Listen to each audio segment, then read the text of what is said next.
BC నాయకుడు మాజీ మంత్రి జోగి రమేష్ గారి అక్రమ అరెస్టులో చూస్తా ఉన్నాం.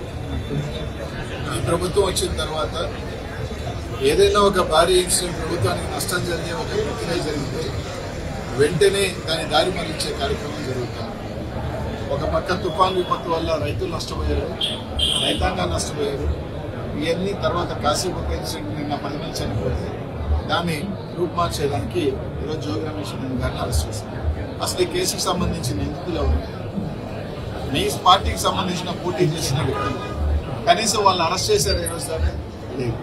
వాళ్ళని ఎవరిని ఈ రోజు దాకా అరెస్ట్ చేయాలి. ఒక తప్పుడు కన్ఫెషన్, ప్రతి దానికి ఏంటంటే ఒక తప్పుడు కన్ఫెషన్ రాయించడం, దాని మీద అరెస్ట్ చేయడం, ఇదే ప్రక్రియ జరుగుతూ ఉంది.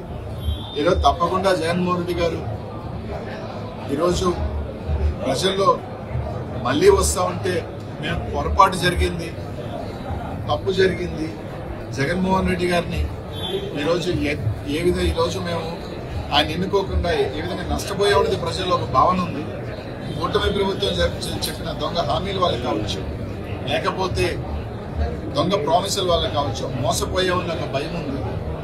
ఈరోజు ఎన్ని కప్పిపుచ్చేదానికి, ఈరోజు ఎన్ని చేసేదానికి ఒక అరెస్టులు తీసుకురావడం.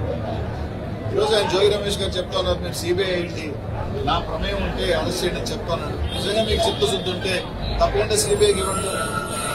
దొంగ లిక్కర్ మీద కోట్ల రూపాయలు ఏ విధంగా దోపిడీ జరిగిందో మీరు సిబిఐకి ఇవ్వండి. సిబిఐకి ఇచ్చి ఖచ్చితంగా నిజ నిజాలు వస్తాయి. అలా కాకుండా ఈరోజు కాశీబుక్లో జరిగిన ఇన్సిడెంట్ 90 సంవత్సరాల ఒక వ్యక్తిని తీసుకొచ్చి ఆయన మీద కేసు కట్టించారు. ఇదే విధంగా ఎందుకు తిరుమలలో దేవస్థానాల్లో తొక్కిసలాట జరిగినప్పుడు ఆ ధర్మకర్త మీద లేకపోతే చైర్మన్ మీద ఎందుకు పెట్టలేదు? సింహాచలంలో జరిగినప్పుడు మాత్రం అక్కడ ఎందుకు పెట్టలేదు? అంటే మీకు పెద్దవాళ్ళకు ఒక న్యాయం, సామాన్యుడు ఏ విధంగా దారులు మళ్లించే పనులు, ఏ విధంగా కక్ష సాధింపులు జరుగుతున్నాయి రాష్ట్ర ప్రజలందరూ కూడా గుర్తిస్తున్నారు. ఖచ్చితంగా మీరు ఎంత ఈ విధంగా పోతే తప్పకుండా వైఎస్ఆర్సీపీ శ్రేణులు, కార్యకర్తలు, ప్రజలు అందరూ కూడా ఒకటే సమయం వస్తుంది.